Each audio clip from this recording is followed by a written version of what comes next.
In the online world, we hear a lot about the need to build a scalable business. However, if you are building a scalable business that doesn't feel in alignment for you, it is not going to create long term happiness for you, nor are you going to magnetize in clients if you aren't selling it from a place of integrity and alignment. In today's episode of the podcast, I am chatting to a former client of mine, Liz Domanico, about how she has created a sustainable offer that feels amazing for her to put out there in the world, and hence why it is working so well for her.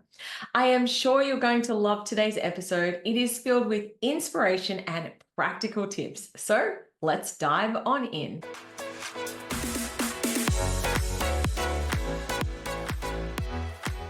A big warm welcome to the podcast, Liz. Hello, hello. It's nice to be here. It's so great to have you on the podcast. And Liz, for anyone who doesn't know who you are and what you do, could you please introduce yourself to the listeners? Hello, everyone. I am Liz Domenico, and I am a lifestyle coach, and I work with women to just basically improve their lifestyle through a number of things: mindset, exercise, nutrition, and have fun while doing it. I love that. I love that. We're going to go so much deeper into all of this. But the reason that, obviously I brought you on the podcast is that I was your mentor for 6 months of this year. And I've seen a lot of changes from when we very first met to where you're at now. So maybe let's backtrack back to when we first connected. So what made you decide, I guess, to reach out to me?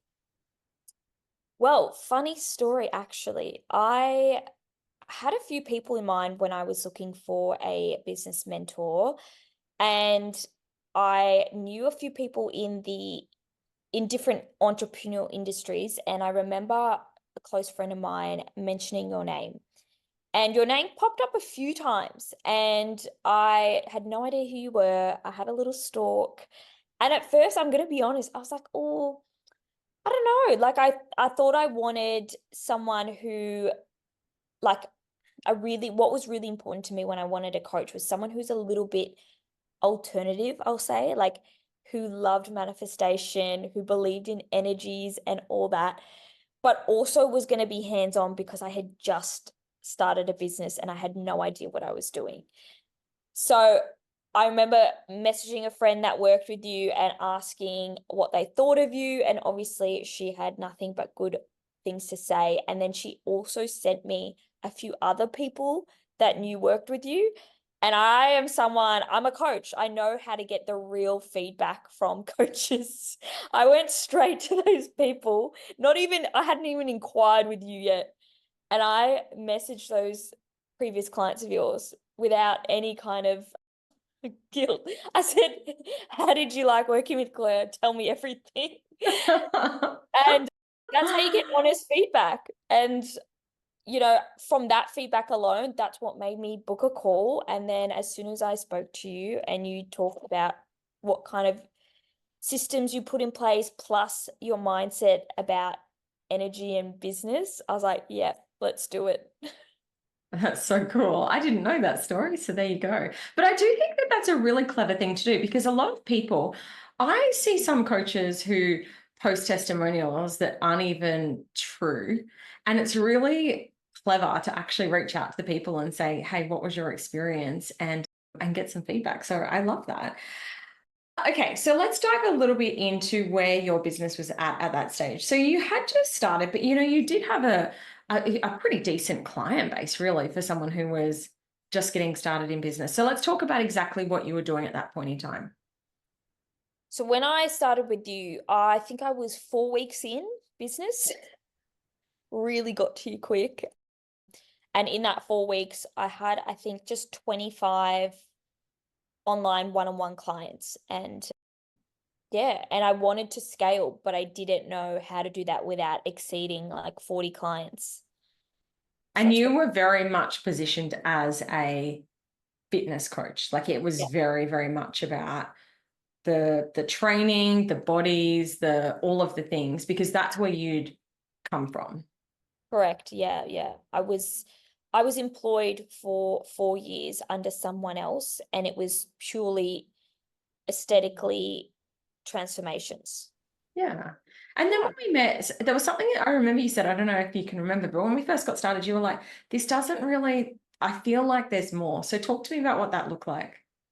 Well, I always had this itch for, well, obviously, when I train these clients, I saw for myself all the mindset shifts and changing how they saw themselves. But there wasn't any element that I was allowed to kind of open to kind of giving clients more of that. It was pretty much my style of training, but it had to be narrowed down to our systems. And I guess when I started with you, I was like, oh my gosh, this is my business. I can implement more mindset and, a bit of manifestation, which is a bit of me in my coaching. And I didn't know what that was going to look like. But I just knew I had such a passion in that world. And I wanted to combine the two of like fitness and I guess spirituality. I don't know if I would use that word really loosely, but just like your mindset about yourself. Yeah. And even the way that you talk about food is very different to the way that a lot of online coaches talk about food. I remember when I was first watching you and you're like eating an ice cream and you're saying, there's no such thing as good foods and bad foods. And I was like, this is so cool that you are just embracing this real side of you where you're just really being true to the way that you actually do coach and speak to your clients. And we actually came up with a whole new term for your, like, rather than being an online coach or a fitness coach, it was coming up with this term, lifestyle coach. That's And right. really saying it's more about, it's about more than just giving you the booty that you want. It's about giving you the life that you want. Mm, there's a lot Mm. but than just like your body transformation. Yeah. So first things first, we sort of really worked on your messaging. And I know that at the start too, it was really trying to get the flow with marketing. I know that at the start you were, you weren't in the zone of constantly showing up in your marketing, growing an email list, all of those things.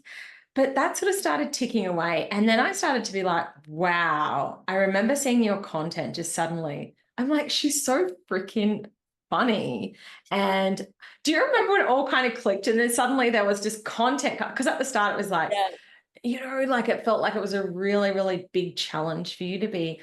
And then all of a sudden I'm like, oh my gosh, this girl she's sharing, she's hilarious, she's Mm. adding value, she's doing things in a really different way to what a lot of other people in the industry are doing. And so you really kind of hit your flow there, and more clients were coming in. And suddenly you're starting to go, I can't fit more clients in. In fact, I want to work less, because you are someone, I think by heart, you just got such a beautiful, big soul. You want to give so much that you are pretty much on call for your clients. Like, I'm going to say 24/7. It wasn't quite that bad, but what did that look like? Yes, yes. There was a time where you quite nicely told me, Liz, these people shouldn't have your 24/7 attention. And I think I struggled. I struggled with that because, if it wasn't for my clients, I wouldn't be where I was.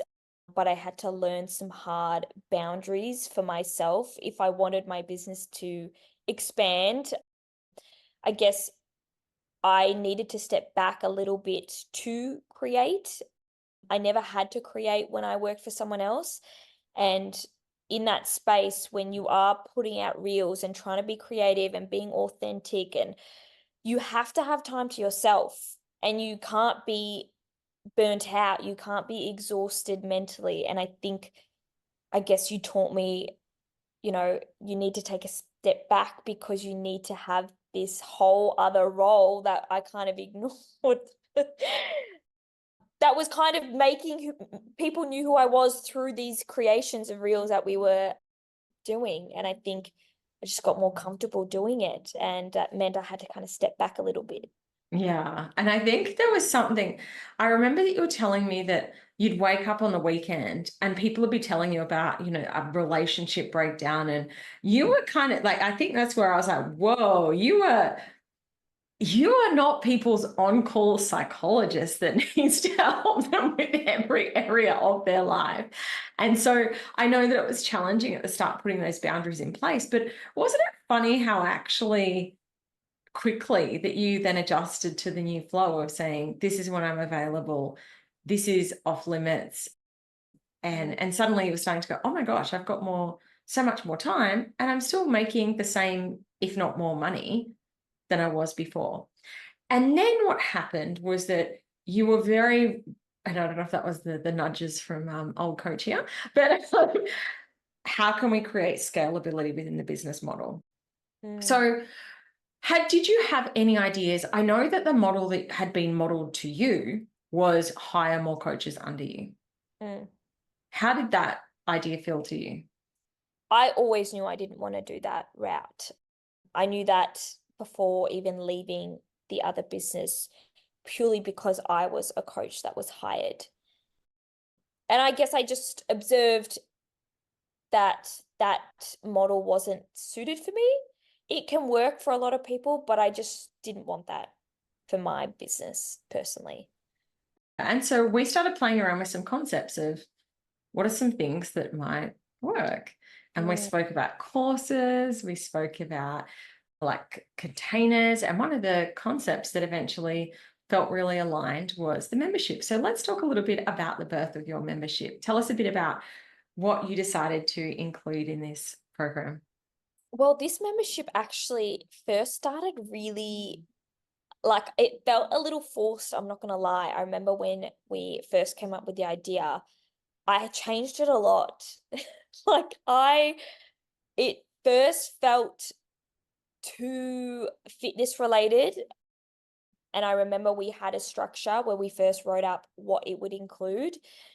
And then through like developing who I was and or like my authenticity in the industry, I just felt like some of the stuff wasn't aligning anymore. And through like the few months that we were kind of narrowing it down and just fine tuning it, I decided to change a lot, which felt so much better. And it's just as simple as like my mindset activity a month. This was something I really was passionate about. I truly wanted to make an impact on someone's mindset and wanted to explore an activity monthly in this membership.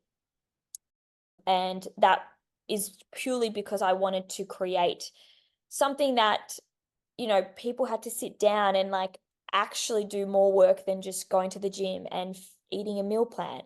But on top of that, I still wanted to cater for that side of my fitness audience who obviously come to me that get great results. A structured meal plan weekly was also important, as well as getting a program in that changes every 8 weeks.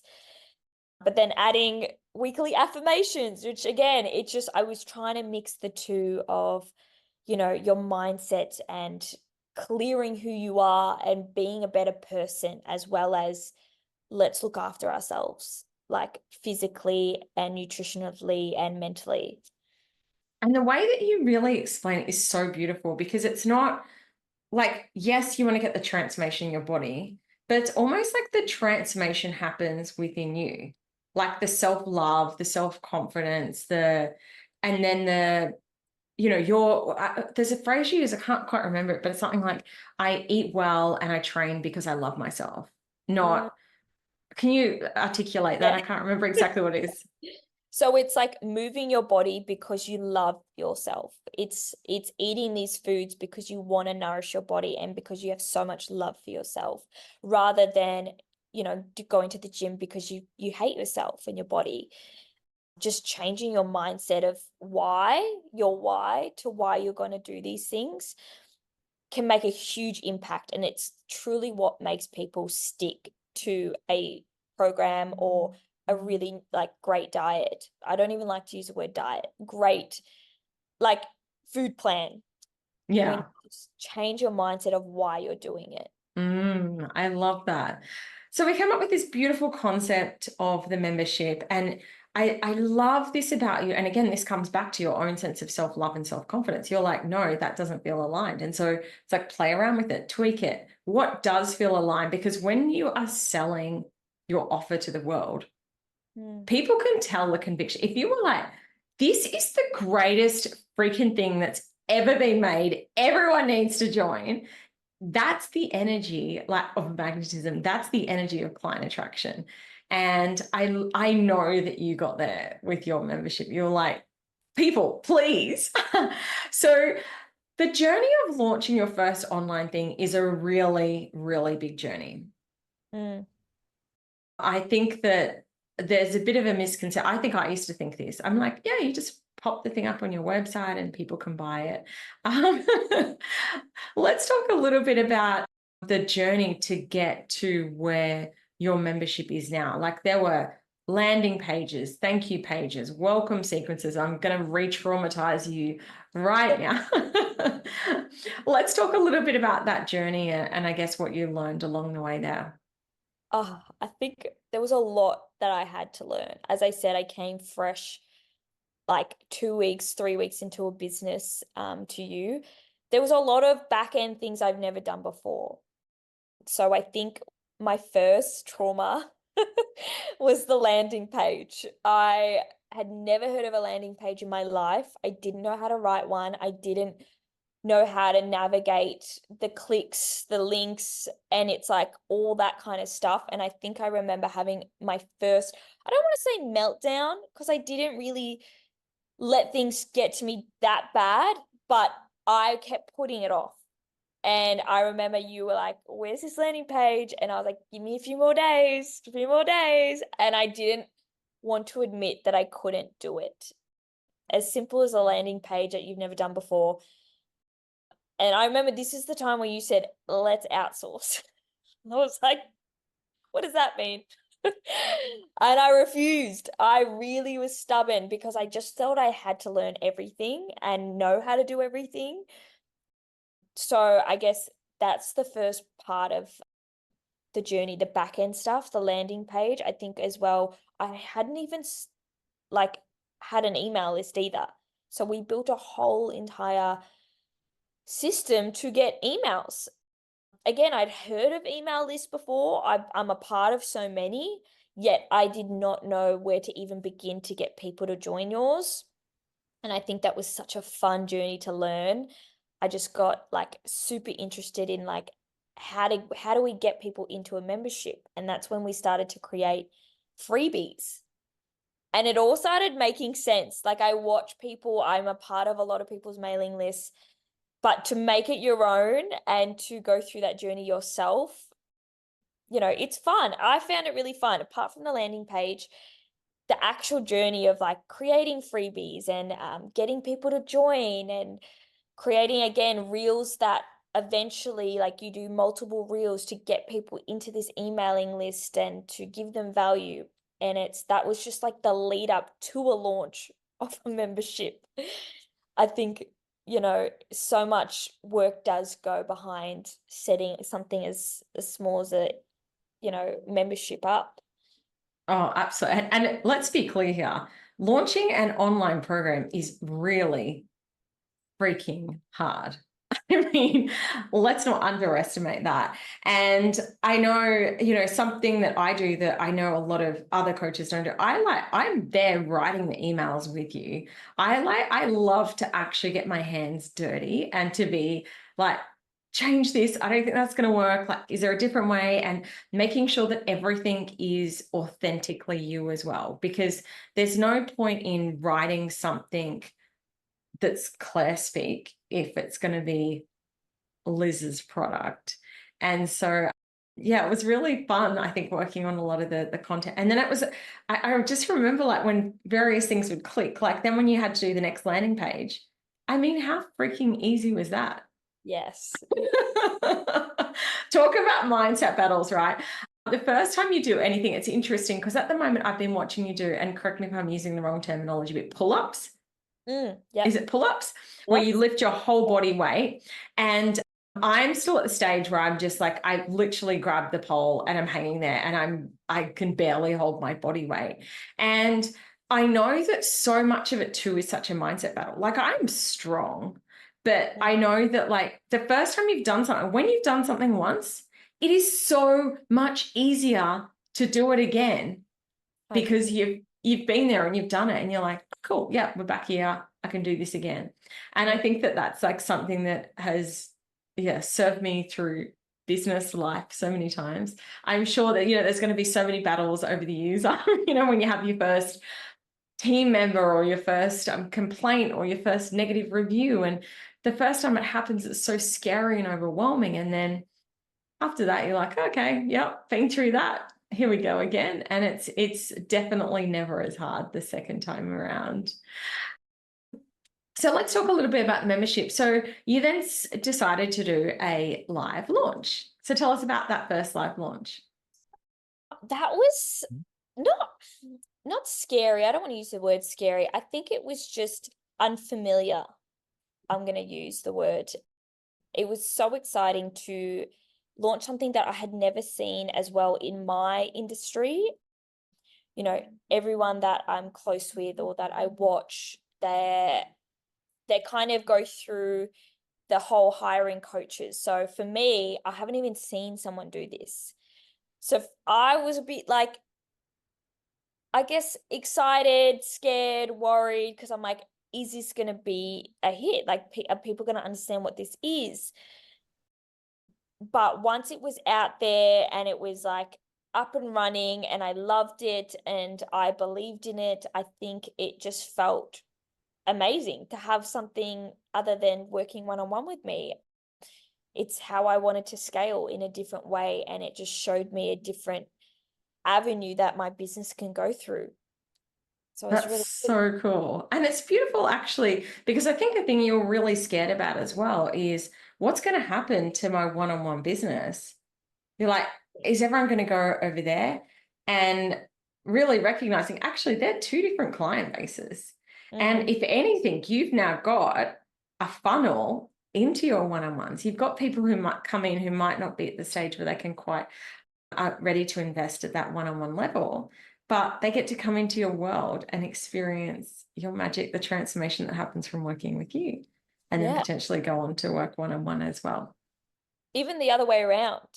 Mm-hmm. Like if a Yeah, client is, about to leave, but they still want that structure, they actually have been joining the membership to just have that less one-on-one experience, but they kind of know what they're doing, but still want that structure for their everyday life. that's so, so cool. So how is business? Obviously, you and I sort of reached the end of our time together and you were like, I need a little bit of time to integrate here. So talk to me about what's going on in your biz right now, what's coming up for 2025. I'm really excited to hear. So I think we finished up in September. So yeah, we spent 6 crazy months together, which flew by. It was so quick. And I think ever since I have been on my own, the biggest thing I was worried, I'm like, can I do business without Claire? I guess the one thing I really do miss though is like having someone that I can just be like, this is happening. Is this right? What should I do here? But again, that's me practicing self-trust, and business has been really good. And I have just been at a really nice level right now where I've just maintained what we've built. Like we spent so much time building so I can have a point where I can just sit and maintain. And I think that was hard for me to do the first couple of weeks. I felt like I wasn't doing enough and that I needed to do more but I'm like, no, me and Claire built this so I can just chill out as well. So that was my plan for the rest of the year, just maintain where we're at. And then next year, I'm really excited to maybe develop a course. Ooh. Yeah. I won't go into too much detail, but something I've always wanted to do. I think I even told you, it's just to kind of develop another way to work in my world without having to maybe be one-on-one or in a membership. to just get a little taste. I'm so excited. Liz, you're like such a dynamite. And I know that people say this to you all the time. Your energy is just so beautiful and magnetic. And I know that you are going to be an absolutely massive, massive success in whatever path you continue to take in your business. But I really wanted to take a moment and say a big thank you to you for trusting me and for our time together, and also for coming on the podcast and sharing a little bit about your journey. It's been really lovely to hear about it. If people are listening and thinking, do you know what? I'm ready for a life and a body makeover. How can they connect with you? How can they jump in the membership? Tell us everything. First of all, thank you so much. And same goes back to you. I don't know what I would do if I didn't have you as my mentor for 6 months. So appreciate that.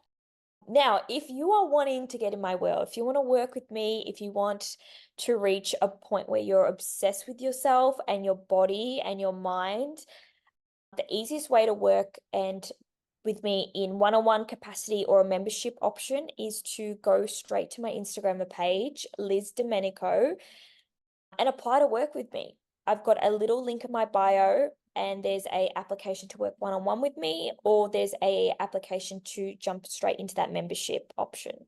Yeah, beautiful. And obviously, I'll put links in the show notes for today's episode.